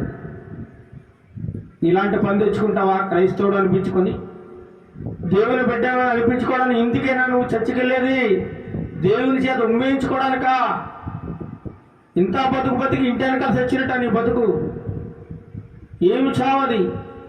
కుక్క చావు. ఎందుకు వచ్చిన బతుకది? ఇన్నాళ్ళు ఇంతకాలం నువ్వు భక్తి చేసి ఎందుకు? నరకంలో పడిపోవడానికా?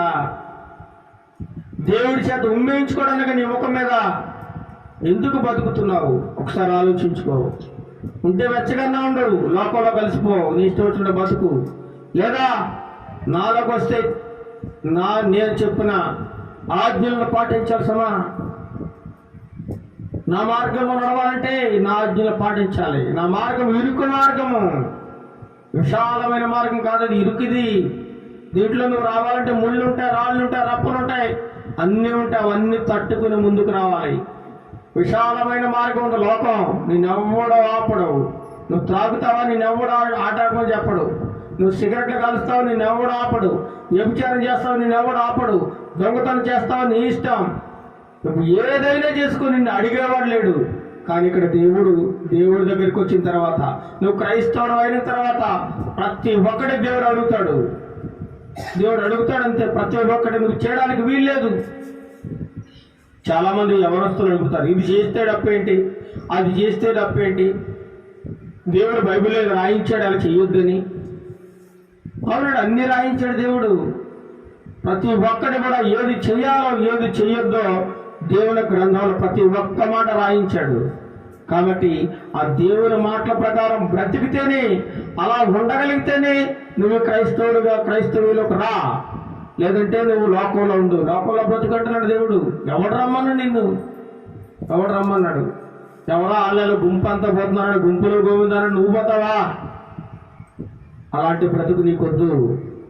దేవుని చేత ఉంబేయించుకునే బతుకులను నువ్వు తెచ్చుకోకు అంటున్నాడు దేవుని వాక్యంలో. ఇంకేమంటున్నాడు? నీవు దౌర్భాగ్యుడవును, దిక్కుమాలిన వాడవును, దరిద్రుడవును, గుడ్డివాడవును, దిగంబరుడవునై ఉన్నావని ఎరుగక నేను ధనవంతుడను, ధనవృద్ధి చేసుకుని ఉన్నాను, నాకేమీ కొదువు లేదని చెప్పుకొనుచున్నావు. నీకు ఒళ్ళు బలిసింది, కొవ్వు పట్టింది. నాకేం పర్లేదు, నేనేమి దిక్కుమాలను కాదు, నేనే దౌర్భాగ్యుని కాదు, నేనే దరిద్రుని కాదు, నాకు ఈ లోకంలో అంతా ఉన్నాయి, డబ్బు ఉంది, ధనం ఉంది, ఆస్తి ఉంది, మంచి విలువైన వస్త్రాలు ఉన్నాయి, మంచి మేడ ఉంది, మిద్దు ఉంది, నాకేంటి అనుకుంటున్నావేమో. ఒకనొక రోజున ఇవన్నీ పోతాయి నీ దగ్గర నుంచి. ఇవన్నీ ఏముండదు నీ దగ్గర. తల్లి గర్భంలోంచి ఏ విధంగా నువ్వు దిగంబరిగా వచ్చావో అదే విధంగా వెళ్ళిపోతావు. వెళ్ళిపోతావండి. దేవుని నమ్ముకున్న వాళ్ళేమో చనిపోయిన తర్వాత ఎక్కడ పెడతారు? పెట్టులో పెడతారు, గోతులో పాతి పెడతారు. అదే నమ్ముకున్న వాళ్ళని కాల్ చేస్తారు, అంతే తేడా, ఇంకేం లేదు. ఆ 2 రోజులు ఏడుస్తారు, మళ్ళీ మర్చిపోతారు. తర్వాత నేను ఎవడో గుర్తు పెట్టుకోడు. నువ్వు బ్రతుకున్నంత వరకే. నీవు బ్రతుకు కాలంలోనే నీ సృష్టికర్త నువ్వు ఎవరో తెలుసుకోవాలి, ఆయన ఎవరో గుర్తించాలి. ఆయన నువ్వు గుర్తించి ఆయన మీద నువ్వు పరిపూర్ణమైన నమ్మకం కలిగి నువ్వు జీవించినట్లయితే ఆయన నిన్నెంతగానో నా ప్రియ కుమారుడా, నా ప్రియ కుమార్తెని నిన్ను స్వీకరిస్తాడు. అందుచేతనే నువ్వు నిజ క్రైస్తవుడు అంటావా లేదా కల్తీ క్రైస్తవుడుగా ఉంటావా? నిర్ణయం నీది. ఇరుకు మార్గంలో ప్రవేశిస్తావా, ఇరుకు మార్గంలో లేదా విశాలమైన మార్గంలో నువ్వు పోతావా? నీ ఇష్టమే. ఎలా బ్రతకాలను ఉంటున్నావో దేవుడు నీకు 2 ఆప్షన్లు ఇచ్చాడు. అందులో ఎంచుకోవాల్సింది నీదే, నీ ఇష్టం. వెలువెచ్చగా ఉంటావా లేదా చల్లగా ఉంటావా? వెచ్చగా ఉంటావా లేదా రెండు పడవల మీద కాలేసి నడుస్తావా? చూడండి, 2 బస్సుల్లో ఏ మనిషి అయినా ప్రయాణం చేయగలరా? చేయలేడు. 2 పడవల్లో ఎవరైనా ప్రయాణం చేయగలరా? ప్రయాణం చేయలేరు. అది సాధ్యం కాదు. కానీ 2 లోకంలోనూ దేవుళ్ళు బ్రతకాలని నువ్వు అనుకుంటే అది కుదరదని దేవుడు ఖచ్చితంగా చెబుతున్నాడు. ఖచ్చితంగా. చివరికి మాట చదువుకుని ముగించుకుందాం. అదే ప్రకటన గ్రంథము 21వ అధ్యాయం 27వ వచనం, 21-27. గొర్రె పిల్ల యొక్క జీవగ్రంథమందు వ్రాయబడిన వారే దానిలో ప్రవేశించరు గాని నిషిద్ధమైన దేవదేవులను, అసహ్యమైన దానిని, అబద్ధమైన దానిని జరిగించేవాడు ఎవడైనను దానిలోనికి ప్రవేశింపడు. ఖచ్చితంగా చెప్పేసాడు. నీ పేరు లిస్టులో ఉండాలి. ఎవరి లిస్టులో? ఓటర్ లిస్టులో కాదు. నీ పేరు ఓటర్ లిస్టులో ఉన్నా పర్లేదు, లేకపోయినా పర్లేదు. నీ పేరు రేషన్ కార్డులో ఉన్నా పర్లేదు, లేకపోయినా పర్లేదు ఈ లోకంలో. కానీ దేవుని జీవగ్రంథం అనే ఒక బుక్ ఉంది, పెద్ద బుక్. అది దేవుడి దగ్గర ఉన్నది. దేవుని గ్రంథంలో నీ పేరు ఉందా లేదో చూసుకో. అయ్యగారు సంఘంలో నీ పేరు ఉంటుంది, కానీ దేవుని గ్రంథంలో నీ పేరు ఉండదు. లేదండి బాబు, నేను 50 ఏళ్ళుగా గుడికి వెళ్తున్నానండి, 30 ఏళ్ళుగా గుడికి వెళ్తున్నానండి, దశమ భాగాలు ఇస్తున్నానండి, కానుకలు ఇస్తానండి, నా పేరు ఎందుకు ఉండదో చూడండి అంటే కుదరదు. అక్కడ నీ పేరు ఉండకపోతే ఇంక నువ్వు పోవడమే. అందుచేతనండి గొర్రె పిల్ల యొక్క జీవగ్రంథమందు వ్రాయబడిన వారి పేరు ఎవరిదైతే అందులో ఉంటుందో వాళ్ళు మాత్రమే ఆ పరలోక రాజ్యంలో ప్రవేశిస్తారు తప్ప వేరొకడికి ఛాన్స్ లేదు, అవకాశం లేదంటున్నాడు. అవకాశం లేదు. మరొకసారి నిన్ను పరీక్షించుకో. నీ బ్రతుకు ఎలా ఉంది? నీ బ్రతుకు నటిస్తున్నావా, జీవిస్తున్నావా? ఎవరి కోసమో, ఎవరో మెచ్చుకుంటారని, ఎవరో నిన్ను పొగుడుతారని నువ్వు ఆరాటపడుతున్నావా? ఒకసారి అర్థం చేసుకోవాలి. చివరిగా 1 కొరింథీయులకు రాసిన పత్రిక 11వ అధ్యాయము, 1 కొరింథీయులకు రాసిన పత్రిక 11వ అధ్యాయంలో పౌలు గారు ఒక ధైర్యంగా ఒక స్టేట్మెంట్ ఇస్తున్నాడు. చదువుకుని ముగించుకుందాం. చదవండి. మొదటి కొరింథీయులకు రాసిన పత్రిక 11వ అధ్యాయము 1వ వచనం. నేను క్రీస్తుని పోలి నడుచుకొనుచున్న ప్రకారము మీరును నన్ను పోలి నడుచుకొనుడి. పౌలుగా చెప్తున్నాడండి ఈ మాట. ఎంత ధైర్యంగా చెప్తున్నాడు చూడండి. ఒకప్పుడు ఇతను పాపంలో జీవించాడు, పాపలోకంలో పడిపోయాడు, దుర్మార్గుడుగా, హింసకుడుగా, దోషకుడుగా ఉన్నాడు, హానికరుడుగా ఉన్నాడు, దేవుని పిల్లలను ఎంతో బాధ పెట్టిన వాడిగా ఉన్నాడు, దేవునికి విరోధంగా ఎన్నో పనులు చేసినవాడు. అలాంటి వాడు తన బ్రతుకును మొత్తం పూర్తిగా మార్చుకున్నాడండి. దేవుని కోసం అంకితమైపోయాడండి. దేవుని కోసం చావడానికైనా సిద్ధమైపోయాడండి.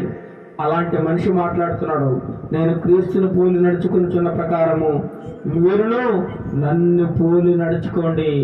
నేను యేసుక్రీస్తు ప్రభు వారు ఏదైతే చెప్పారో అది చేస్తున్నాను. యేసుక్రీస్తు ప్రభు వారు ఎలా నడుచుకున్నారో అలా నడుస్తున్నాను. యేసుక్రీస్తు ప్రభు వారు ఏదైతే మాట్లాడారో అదే నేను మాట్లాడుతున్నాను. కాబట్టి మీరు కూడా నాలాగే ప్రవర్తించండి అని ధైర్యంగా చెబుతున్నాడు ఒక పౌలు గారు. అది నిజ క్రైస్తవ్యం అంటే. అతను నిజమైన క్రైస్తవుడు అంటే అయినా మరి నువ్వు ఉన్నావు. అలాంటి జీవితం నీకుందా? అలాంటి జీవితం నీకు లేకపోతే నువ్వు కల్తీ క్రైస్తవుడివి, నువ్వు దొంగ క్రైస్తవుడివి, అబద్ధ క్రైస్తవుడివి. కాబట్టి దేవుడి ఉదయకాల సమయంలో మనందరితో మాట్లాడుతూ ఉన్నాడు. క్రైస్తవ్యము స్వీకరిస్తే సరిపోదు. క్రైస్తవ్యం అంటే క్రీస్తుని పోలి నడుచుకోవాలి. దేవుని నమ్ముకున్న వాళ్ళందరూ క్రైస్తవులు కాదు.